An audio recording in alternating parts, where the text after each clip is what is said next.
the next part of this mechanical surface treatment and coating, which is unit 4 of the subject manufacturing process 3, that is chemical vapor deposition, which is also termed as CVD. Friends, in the last lecture we have discussed about the case hardening process in detail, in which you have learnt about the iron carbon phase diagram, then the hardening treatment process, and according to that how the case hardening is operated. Now today we will discuss about the chemical vapor deposition method. So start with, we will have the definition first. So CVD is nothing but the formation of non-volatile solid films on the substrate. Now you understood the word substrate, which is the initial material, by the reaction of vapor phase chemicals, which are also termed as reactants, which contain the required constituents. Now these reacting gases, these are introduced in the reaction chamber and are decomposed and reached, or you can say react, at a heated surface to form the thin film. So in the diagram you can see very well there is a substrate which is the initial part of the process, and now what will happen to this? There is a vapor phase chemicals, that is the reactants, which are introduced in the reaction chamber, and then they are reacted at the heated surface to form the thin film. Or we can see another definition, that is chemical vapor deposition is a process whereby a solid material is decomposed from a vapor by a chemical reaction occurring on or in the vicinity of normally heated substrate surface. Now this solid material is obtained, which may be in the form of coating or a powder or a single crystal. So CVD, it is an example of solid vapor reaction. In this process, by varying the experimental condition, suppose substrate material or the substrate temperature or the composition of reaction gas mixture, total pressure gas flow, materials with different properties can be obtained. So this is a very simple process in which solid material, any solid material is deposited from a vapor, which is most important, by a chemical reaction which occurs on the substrate. Now what are the steps which are involved in this CVD?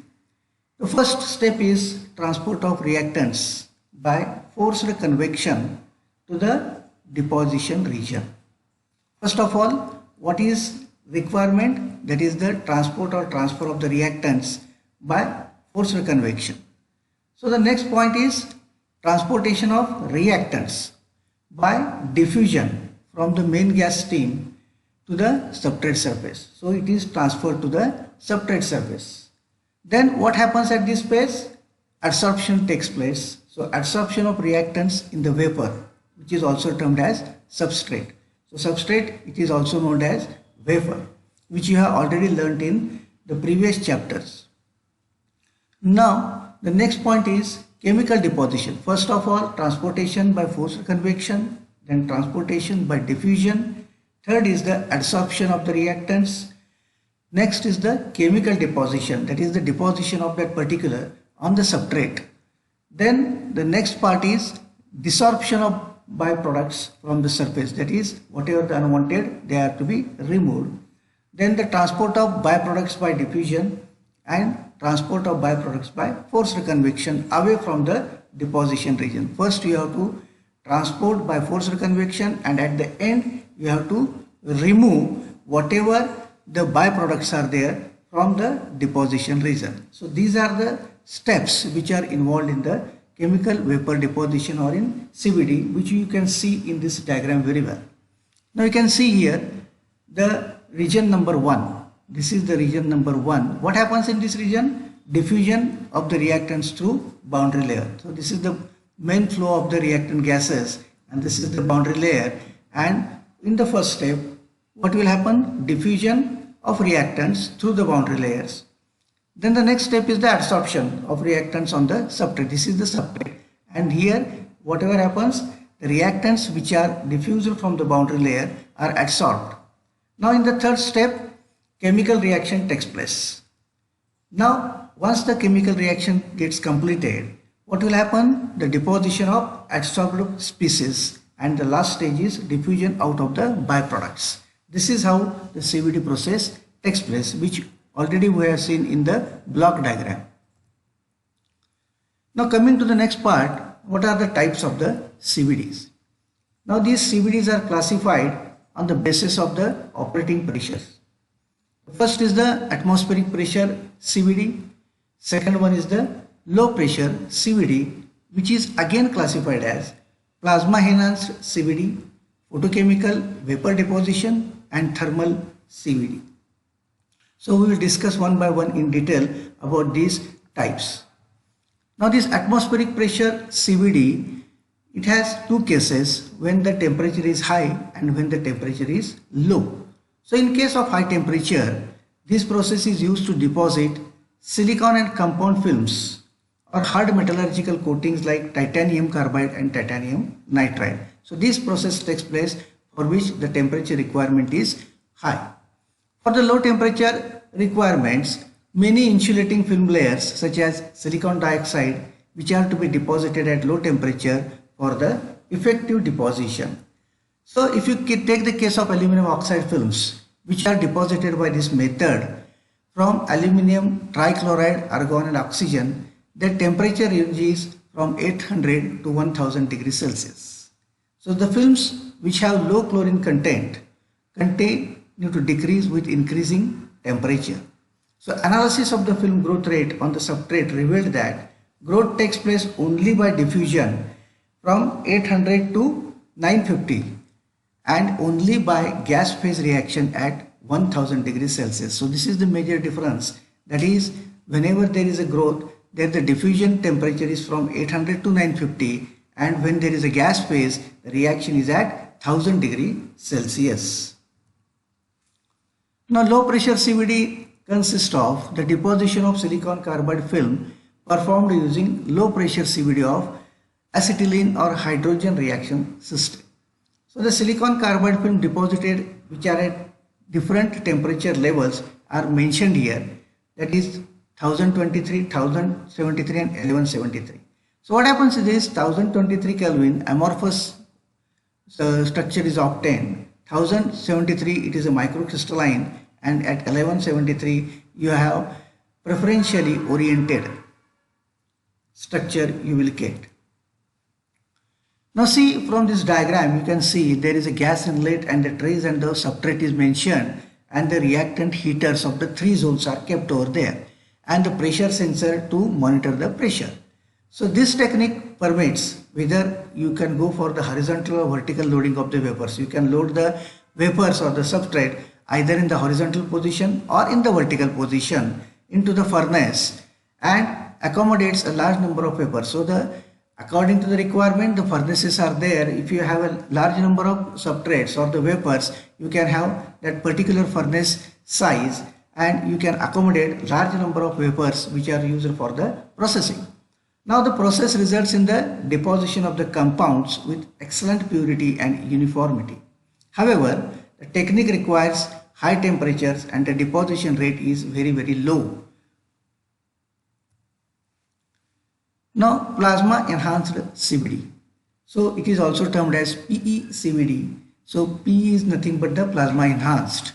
So in plasma enhanced chemical vapor deposition, which is a process to deposit a very thin film from the gas state, that is almost you can call it as a vapor, to solid state on the substrate. So chemical reactions which are involved in these processes occur after the creation of plasma of reacting gases. So this plasma is generally created by AC frequency or DC voltage or DC discharge between the two electrodes, the space between which is filled with the reacting gases. So this is a helping hand for plasma which helps in increasing the film quality, which is at the low temperature and also at the low pressure. Now this PCVD, it always uses electrical energy which is transferred to the gas mixture. So this transformation makes the gas mixture into reactive radicals which are also ions or neutral atoms or molecules. So these atomic and molecular fragments, they interact with the substrate, and depending on the nature of this interaction, either etching or the deposition process occur at the substrate. So some of the desirable properties of this PECVD are very good adhesion, that is very good bonding, or low pinhole density, and you will get a very good uniform structure. Also it is known as uniformity structure. So this is how this process continues. Here you can see in the figure, in this figure you can see here the two inlets are there, one gas inlet and another is gas outlet, and another is this is the power input, and in which you can have the vapors which are kept on the electrodes, and from bottom you have the heaters which heats the wafers, and between these two electrodes there is a plasma, and which is used for the thin film formation for the CVD process. Now, which are the reactors you can use for this PECVD? There is a reactor which is known as direct and indirect. So direct reactor is termed as Reinberg type reactor, and indirect is termed as downstream reactor. So in the Reinberg type reactor, reactants, byproducts and the substrates are in the same space, and in case of indirect, plasma is generated in the separate chamber and is pumped into the deposition chamber. So this is the major difference between direct and indirect.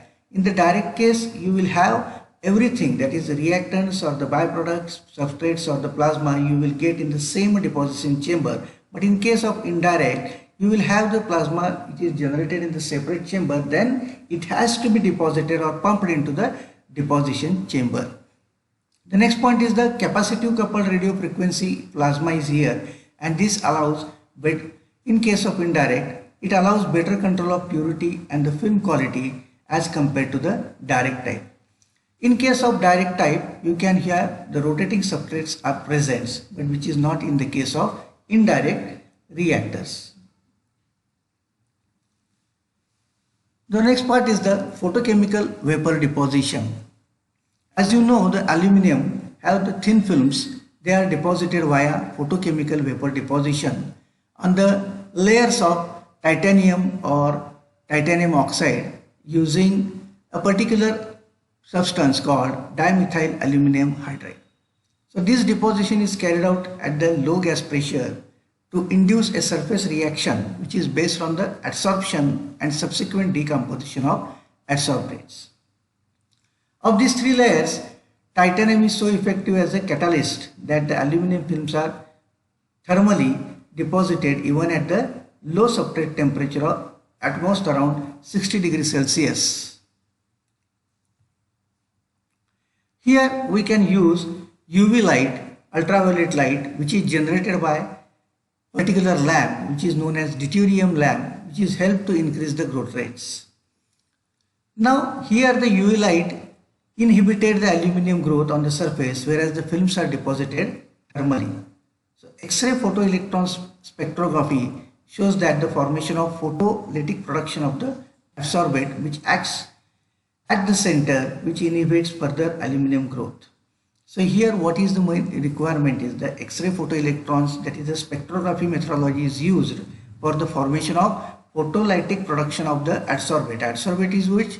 Adsorbate is aluminum, which acts as presumably as a center. The next part is the thermal CVD. So in case of thermal CVD process, temperature is very high, as the name itself indicates the thermal one. So the temperature range is 2000 degrees Celsius, which is needed to deposit the component. So there are two basic types of reactors in this. One is hot wall and another is the cold wall reactor. A hot wall reactor is a isothermal surface into which the substrates are placed.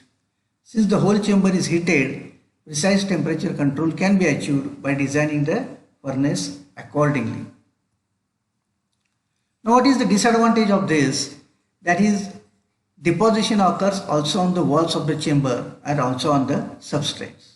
So as a consequence, hot wall reactors must be frequently cleaned, because these depositions also occurs on the walls of the chambers, and if deposition goes on increasing, there is a possibility of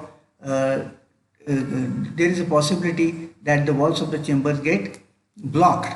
So these walls have to be cleaned thoroughly prior to the next formation. So this is one of the disadvantage of this hot wall configuration or this hot wall chamber. So in case of cold wall reactor, only the substrate is heated. Here the walls are not get heated. That's why there is not any deposition on the walls of this cold wall reactor. So this is one of the plus points. The deposition takes place on the area of the highest temperature, since CVD reactions are generally endothermic. So this is another advantage of cold wall reactor, because here substrate is only heated in case of cold wall reactor, but in case of the hot wall reactor, this substrate along with the walls also gets heated, and also there is a deposition on the walls of the chambers. So you need to have frequent cleaning for the walls of the chamber. But in case of the cold wall reactors, the substrate gets only heated. That's why there is no need for the cleaning of the walls of these chambers, and also the deposition takes place at the highest area of the temperature. So this is one of the another advantage of this cold wall reactor. So in case of cold wall, the deposition is only on the substrate, and therefore contamination is reduced drastically.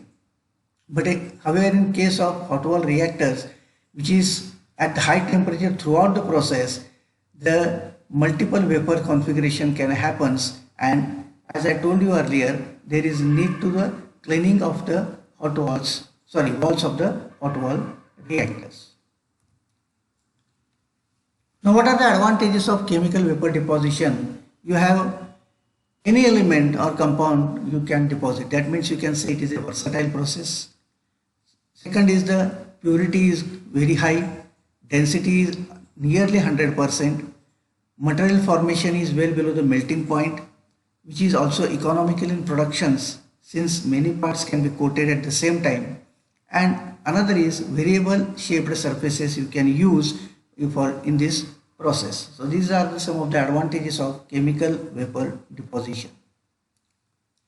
Now the applications include wide range of industries such as the coatings or the semiconductors and related devices or dense structured parts. So in case of the coatings, so coatings for a variety of applications such as for the wear resistance, corrosion resistance, high temperature protection, erosion protection. So in case of semiconductors and related devices, integrated IC circuit or IC you can say sensors and optoelectronic devices. Dense structural parts you can go for, which can be used to produce components that are difficult or which are uneconomical to produce using conventional fabrication techniques. You can go for these chemical vapor depositions. So the dense part produced via this process are thin walled and may be deposited on the former surface or on the mantles. So thank you very much. We will see the next part in the coming lectures. Till then, stay safe and stay healthy. Thank you.